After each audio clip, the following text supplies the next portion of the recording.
When I approached you, I told you I don't even post a picture on Instagram.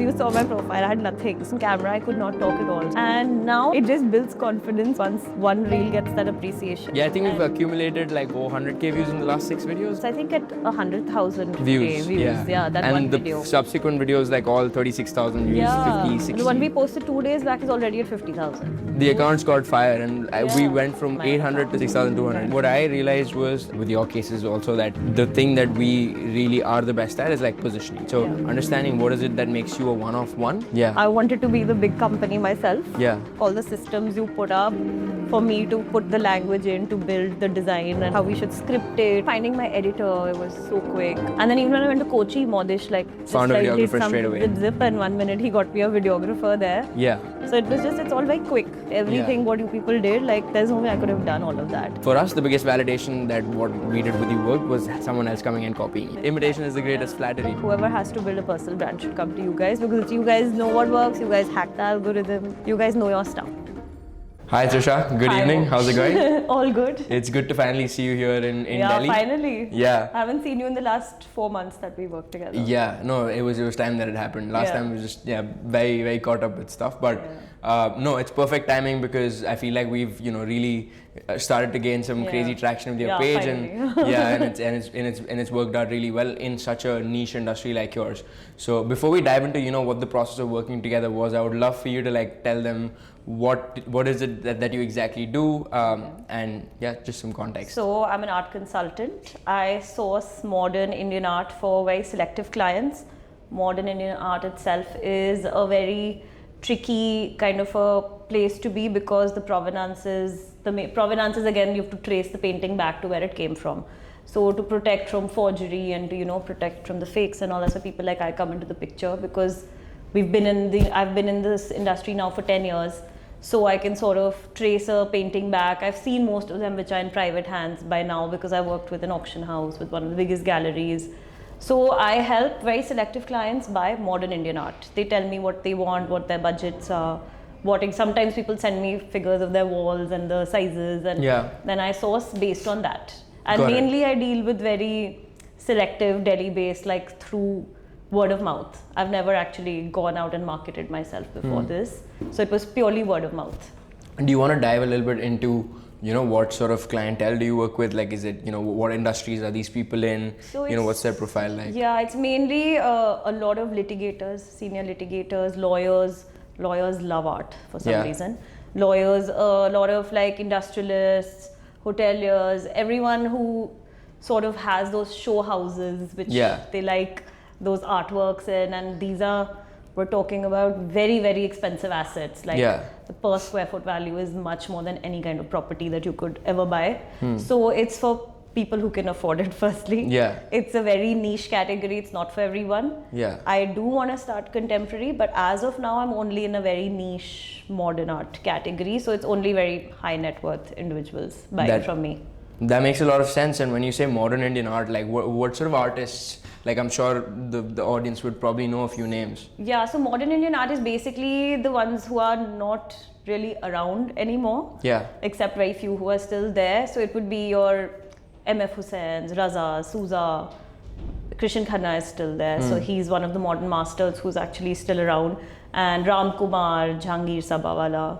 So these are the ones that I mainly deal with. Deal in. Not, rest in peace to them. Rest in peace. That's what we mainly deal with. Okay. Makes a lot of sense. And all auctionable artists, basically. Auctionable artists, there's very low demand and very high demand. It's easier to trace when something has been auctioned. It sets price, so then I don't have to justify it a lot, because contemporary, the price is a big problem. Modern Indian art is auction sets the price and then you sell at that. Makes sense. It's a very interesting industry, because I had never come across someone who's an art consultant before I spoke to you. What was it that got you to want to market yourself out there and put your work out there, right? Because it's obviously like you were doing pretty well before you start building the personal brand as well, where it's like you already had a name in the industry, you know, people knew you, clientele would refer you to other clientele.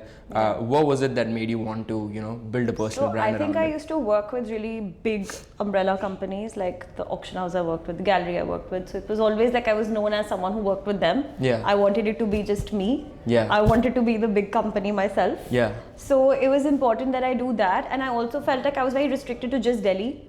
I wanted to get like clientele from Bombay, from Hyderabad, from Chennai, Dubai, US, UK, and I thought like Instagram is the best tool to do that. Like it's so powerful, like, and there's no way that I can do that through word of mouth. Yeah. That would have to be a much more powerful tool than that. Yes. So that's why I thought like it's a very big opportunity that I can capture. And Indian art is so undervalued. If you compare it to European masters, we are like 1/10 the price of like a European master still. Yeah. Yeah. And do you want to dive into like the price range of what these artworks are? I mean, it's a lot now. But like, I mean, the most expensive one that just sold was 167 crores. That's insane. Which was Ravi Verma. Yeah. I haven't sold a Ravi Verma till now. Yeah. But like Hussein's are also about, they can start at 50 lakhs and go up to hundreds of crores now.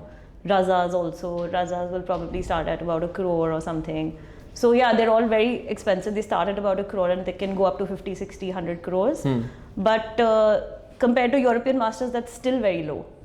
Because like it's, if you compare it to a Monet or a, you know, one of these, Da Vinci to chalo is very, Gustav Klimt, any of them. It's, we are very undervalued. So I thought it's a good thing if internationally also people start buying Indian art. It's a very good investment. And to put word out, that's why I mention a lot of auction prices and all the reels that we're doing, which we discussed. Yes. And to, you know, show people the kind of like appreciation that there is. Makes sense. That's very interesting, and because obviously you deal with assets, like you're actually dealing with assets. Yeah, and the most like secure asset in the world. Yeah, it'll never lose value. Yeah. Like property can fall, gold can fall, silver falls. Art is not gonna fall. Yeah. It might like stagnate, but it doesn't dip as such. I've never heard like, oh, this MF Hussain is now lower than what it was before. Yeah. That never happens. Makes sense, because you can't make more MF Hussains because MF Hussain does not exist anymore.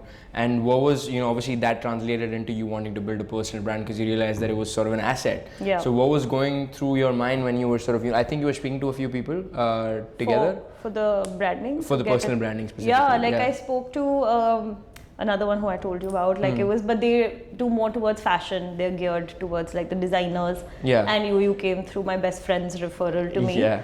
And I thought you were just more aggressive. Like I was like, I need that in my life, because you know, when I approached you, I told you I don't even post a picture on Instagram. Yes. I was like a serial reposter. It was known that I don't post anything. Yeah. My last post was from my like birthday, which I had in Dubai like some 5 years back. There was, you saw my profile, I had nothing. So like I needed that push from like younger generation to like actually start posting. So that's why like I was like, I think you guys fit me better. I think you had mentioned it also when we were about to start working together, where it's like, you know, you guys have good systems. And like I don't understand this new technology at all. I didn't realize I'm like outdated in that tech world now, which you guys know, like all the systems you put up for me to put the language in, to build the design, and how to, you know, what we should be, how we should script it, everything what you people did. Like there's no way I could have done all of that. Fair enough, and that's like, you know, because you understand your world the best, right? You understand what you're the best at, which is art consulting. You understand the artists, right? You understand your ICP, but to put that voice out there is what we do the best. You guys understand how to sell it. Like I don't know how to put it out on Instagram at all. Yeah, that makes sense. And what was the process of like building out that brand formula for you? Because I feel like we've done, like as a team, we're very proud of like the way we've built your brand, because it's so unique. First of all, you're a female, right? So for us, it's a team of guys, right? For us to understand how to, you know, put your voice out there. Second, like art consulting is like art, like artwork. How do we display artwork? You know, the nuances of maybe you having to go to an art gallery and filming, you know, how to do a breakdown or a case study. I believe our sort of brand formula call was like a couple of hours that I'd taken. I remember vividly, where I was in a balcony and I took like a 2-hour long call. We went through a bunch of like, you know, inspirations that you'd sent me of people that were selling rugs in the West, for example. Yeah, I sent you, I think, Sabyasachi's thing. I was like, I love the way he highlights culture. And what he does. His music. And it was like a learning experience for me. Like I was like, damn, okay, my taste is evolving over time. I'm learning things that I wouldn't have Yeah. otherwise, gotten into. So what was that process like? How did you find that process? So Was I there thought it was anything very new? interesting. Like nobody's ever told me we're giving you this document and it's your diary. And remember you told me like treat it like your diary and write everything about yourself in it, because that's how we'll break down your formula and what we have to sort of put. And then I think I had that call with you where you made my 3 different categories of like, okay, this is the post, this is the reel, this is how we'll do it, this is the music that will play, this is the kind of Yeah. design that will be, this is the kind of atmospheric thing we'll do. Yeah. I remember you guys did a lot of that. You did, I think, most of the selling bit. Then Aditya did a lot of the what did there was all Execution. different stuff. I set the vision. He and said then how many times to post and what all to post. Then Yeah. Mohdish did my design and the creative Direction, language. yeah. So I remember all 3 of you did your bits. Yeah. And then Mohdish taught me how to use a camera also. I didn't Yeah. even know how to do that. Even on Yeah. my phone sometimes I don't actually know how to do a lot of stuff that Mohdish has to teach me. And my first shoot I needed Aditya because otherwise it would have never happened. Yeah. He had to stand behind the camera and make me laugh because Yeah. I could not smile on camera. Yeah. So he had to crack jokes behind the camera for me to actually film it. We can't mention the jokes. Yeah, we can't mention the jokes. I know what it is. I know what it was. I was being roasted on that day. It's all you. That is fair. Yeah, but it was like I liked the process because like actually I've never spoken about myself so much. So Yeah. it was like a good beginning to sort of actually put myself down on paper and then so that you guys could break it down and see what the strengths were in what Yeah. I was doing. For me, it was the first time. I'm not a diary journaler kind of a girl or anything, so I don't write anything about myself. It was Yeah. the first time I wrote something. Even you using your laptop, I remember you were like, I'm not on this thing I said much. I never use a laptop. I'm an art girl. I do everything on WhatsApp. Nothing yeah. happens on. I opened my laptop after years. I remember I don't know what you told me to download, and my Chrome was outdated. Then I told you even my Firefox is outdated. Yeah. It doesn't support half the apps you were telling me to use. You using So- Firefox is like, Imagine I had Firefox. So I'm like, I think you guys got me into 2026. Yes, I yes. was in 2016 still when I was at university. Yeah. My laptop was also there. From 2016. Yeah, my laptop was also still there. That's fair. No, obviously, and like we do believe in like a very tech based approach when we work with the clients, Yeah. right? It's and what you highlighted there, where it's like I am supposed to. We've really identified this, right? I'm supposed to build the vision for the personal Yeah. brand. Adi is very good with Execution. execution and operations. Like he's Yeah. able to like build systems around anything and everything. And kind of at this point, he's gotten used to like me throwing him the most random, wild, whack ideas, and him just going, okay, like let me just operationalize this really Yeah. quickly. He does that really well. And then Maudish is the creative, right? Like the visuals, Yeah. the frames, just making sure that's set up well. So And how? even like finding my editor, it was so quick. You guys got me. My first shoot, I remember we did a very big exhibition, so we needed a videographer. He was so good, the videographer we got for the first one. I think that was some of the best footage we have is from that first shoot. And then even when I went to Kochi, Maudish just Found a did videographer some straight away. zip, and 1 minute he got me a videographer there. Yeah, So it was it's all very quick, which I like. Like I don't have to use my brains. You guys do everything handle for you. Yeah. the work. Because that's exactly what a person like you wants, right? Like Yeah. you don't want to be having to like figure out what Yeah, to do. I And can't I can't be putting out calls for videographers and all. I'm like, Yeah. you guys can do that for me. I'm Exactly. talking to people and selling art. Yeah. You guys help me in this part of my life. 100%. Yeah. And how was the whole, obviously your first video would have been a little nerve-wracking for you, right? Yeah. Getting on camera, speaking about, what you're doing, and you might have had your doubts and hesitations then, but after having posted so many videos, and like obviously we'll get into like how the videos worked and the results Yeah. and what we've done, but what was getting over that limiting belief like as someone who was working in such a niche industry, had such a cool job, right? Yeah. But then having to speak about it, what was that transition for you like? So firstly, I told you on camera, I could not talk at all. So the first video, Adi had to crack jokes for me to even smile on camera. I was so conscious. I could not even walk, talk, nothing properly. So he used to crack jokes for me to laugh and talk. First one, I think I barely spoke. That's why I told you guys, I think first 4 weeks I told you guys to give me only voiceover. Yeah. I barely spoke in the videos because I can't talk on camera. It's too nerve-wracking for Yeah. me. And now I'm okay with it because I just feel like I'm selling something so cool. People Yeah. want to know about it. Yeah. It just builds confidence once like one reel gets that appreciation. And when I go out, people appreciate it. Yeah. And they say you're talking about such a niche subject. Yeah. It's interesting for the world because actually everyone wants to know about art, but art is very cliquey. Yes. It's a very exclusive world, very Yeah. difficult to enter. So it's nice that like everyone's like, oh, you're breaking it down. It's so nice that we understand now what you're talking about. We know what we're looking at. Yeah. So that gave me a lot of confidence, because obviously when you get appreciation, which is like all you guys actually pushing me to do it, the editor doing his job, making the video, you guys making me talk on camera firstly, which I was so against. If you remember, I said I'm not going to talk at all. Yeah, I was like, there's no way we're gonna make a video without you. I was like, I'm not going to talk. Yeah, because we're building a personal brand, right? But what I realized was, and what me and Adi have been reflecting on with your cases also, that the thing that we really are the best at is like positioning, right? So understanding what is it that makes you a one of one, not like like everyone else. And because for us, the biggest validation that what we did with you worked was someone else coming and copying you, right? Because that's what it's been like for me, right? Like every time I've made a new format or come up with something brand new, everyone else has copied it, right? But which is great, because it's like originality, right? Yeah, in I your thought case, it was very flattering. Imitation is the greatest flattery. And in your case, it was that barrier to entry, obviously, that not everyone can access that sort of artwork. Second, people just feel like when they watch your videos that they're getting more tasteful, because this is what I've understood, this is what I've noticed, this is what I try to play to with your brand. Maybe I've spoken to you about this or not, which is there's obviously two types of people in the world, right? There's people that have made their money recently, and there's people that have been making money for generations, right? Correct. There's generational wealth and there's new money. Generational wealth is a lot more quiet and silent about it. New money is obviously more loud and flashy. But over time, the people that make their money new, they realize that they're never going to be entering the circles that they want to enter, because generational wealth does not like the way that they operate and the way they spend their money. So they also, now new money also wants to get into more tasteful spending. Correct. So for the average population and people with a lot of new money and a lot of free cash flow, for them watching your videos, it's like, oh, how do the elites think, right? Yeah. What type of taste do they have? So they feel and like if I have this in my house, I can talk about it. I can talk about it, and I can be more educated about like these how to spend money the right way on those are all the artwork. DMs I get. Exactly. Like, those are mostly all the DMs I get, that we want to start our art collection, like help us. Help us start out with art collection. Everyone, that's the most common DM that I get. Help me start my art collection. Which is, I mean, the budgets don't match, but like, those are the DMs that I get.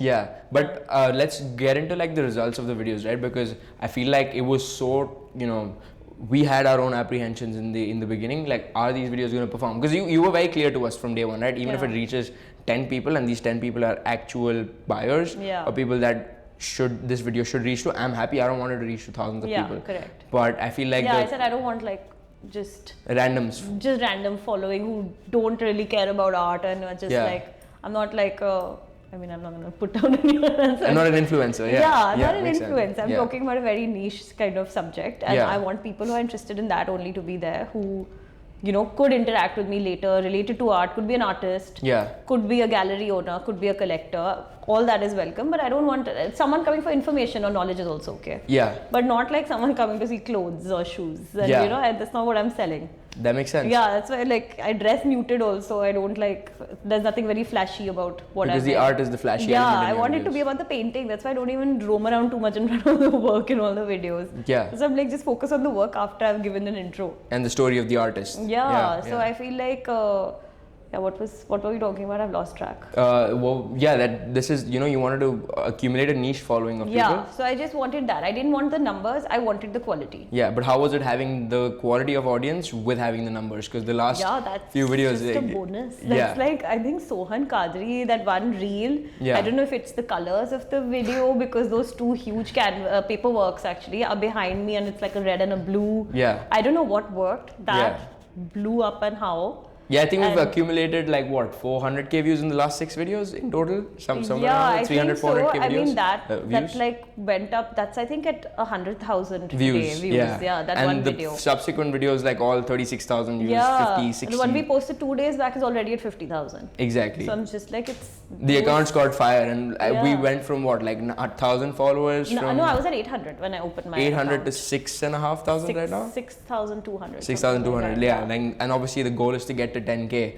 I mean, honestly, again, it's about getting the right people. I love when, like, recently the one we posted, GR Santosh, I have a comment on it, which is, the comment says, I'm his grandson. That's insane. Like his grandson reached out and said, thank you for like appreciating my grandfather's work or something, and his grandson has responded on it, which was so cool that it reached him.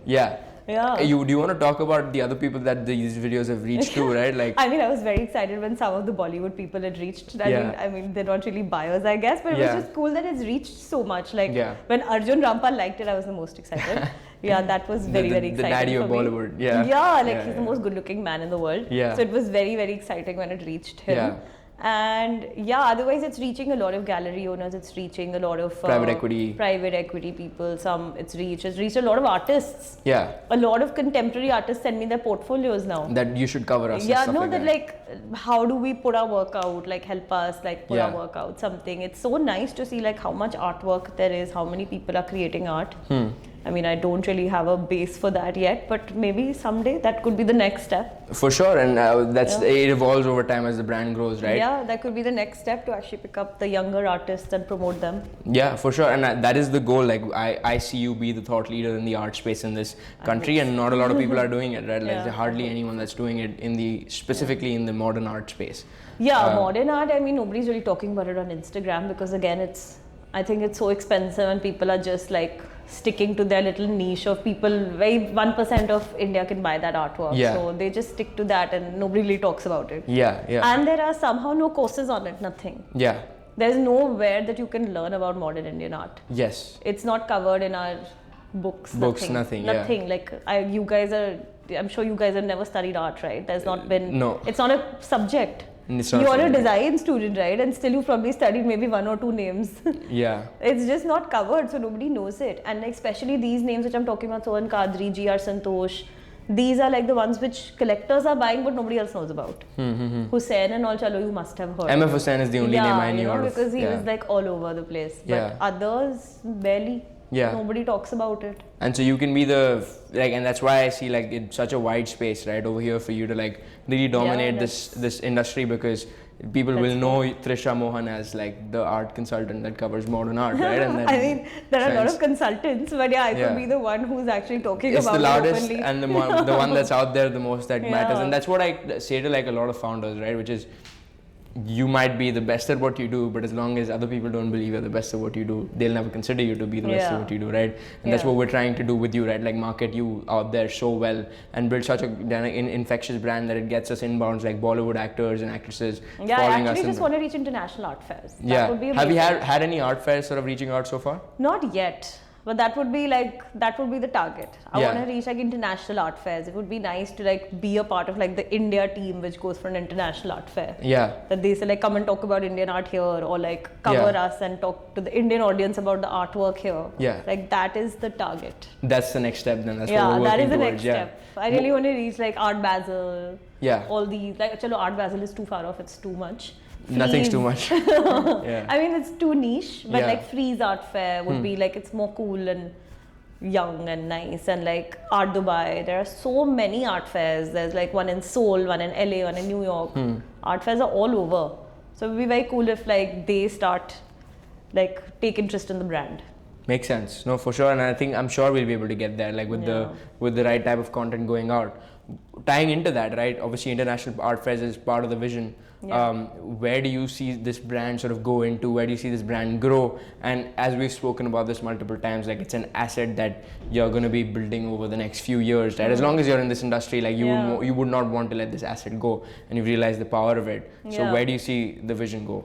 So firstly, like I said, art fairs would be great if I could like represent Indian art at an art fair, or like talk about their artwork to an Indian audience. Like, if I have that kind of following that they say, okay, come and talk about our artwork, that would be great. And also, like, I do feel like I want to get into promoting younger artists eventually.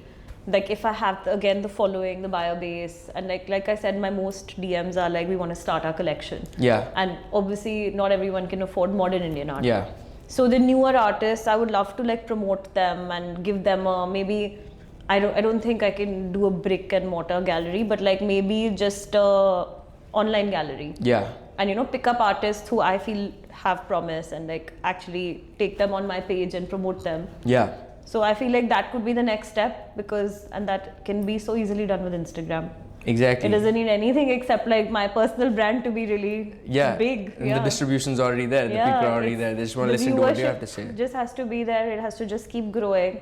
And like, now there's a lot of like the buying power is quite good in India. Yes. I feel like even like, you know, everyone is willing to spend 1-2 lakhs on an artwork these days. That's correct. So, you know, to younger artists, it's a lot to even get that chance because You won't believe it. I was like literally scanning through this lobby with the price tags everywhere. I was like, what can I pick back home, right? Because I myself want to get something for my living room. So that's what I'm saying. Like artwork now, everyone wants for their home. Everyone like now takes a lot of pride in their homes and they want to decorate it. So I feel like, and younger artists to break into the gallery system is very difficult. yes. Galleries are very, very tough for them to break into. You don't know how many DMs I get like, tell us how to break into the art market. Yeah. And I'm like, that is something I can't do. I'm a consultant, but I think it would be great to start that. For sure. You can build a marketplace for these people. You can build a online gallery for these people. I think that would you can be the voice behind. That would be probably the next step. That's that the is vision. where, modern Indian art will always remain what I love and what I will do.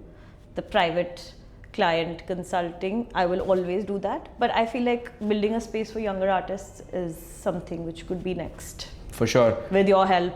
Now we want to build the vision for you, right? Guys are, no, you're going to build the platform also. Everything.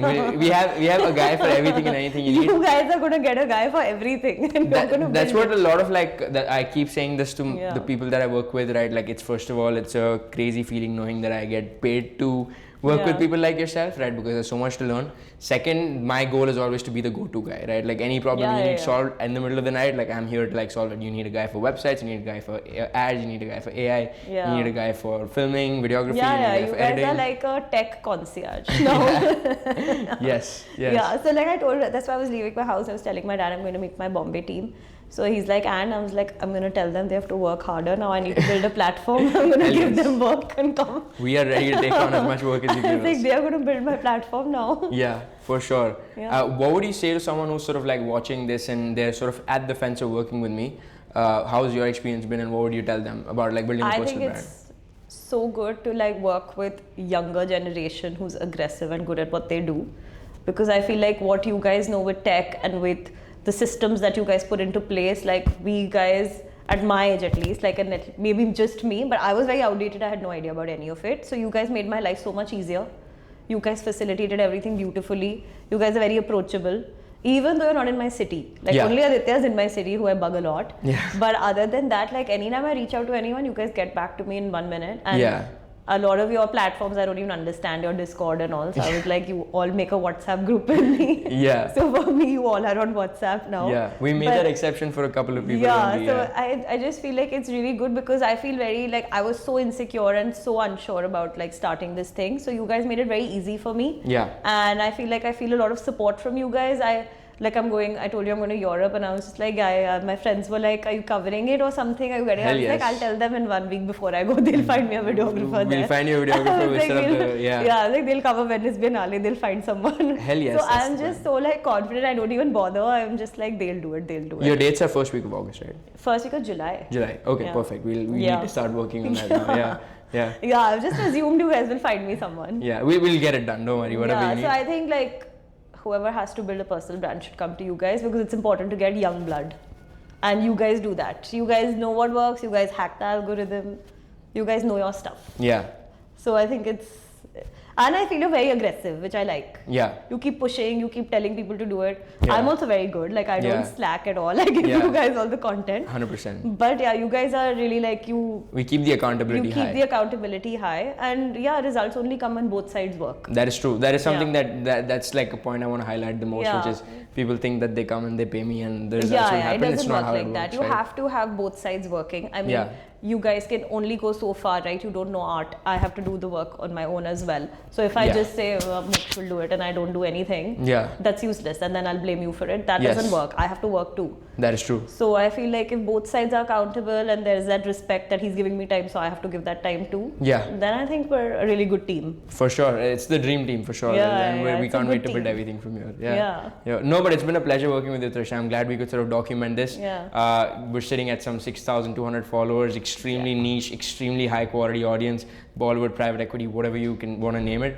And it's only going to grow from here. And we've got a bunch of cool stuff coming up. Art Dubai and Art Basel next. All of us will go together. We're calling it on this and we're going to do an updated testimonial. So and we're going to go together. We are down. We're always down for the Dubai trip. Just let me sell some big works. I will take the whole team with me. We're keen. Yeah, Let's do it. It'll be fun. Perfect. Awesome. It was lovely speaking to you, Trisha, and sort of Amazing. documenting this. This was fun. Yeah.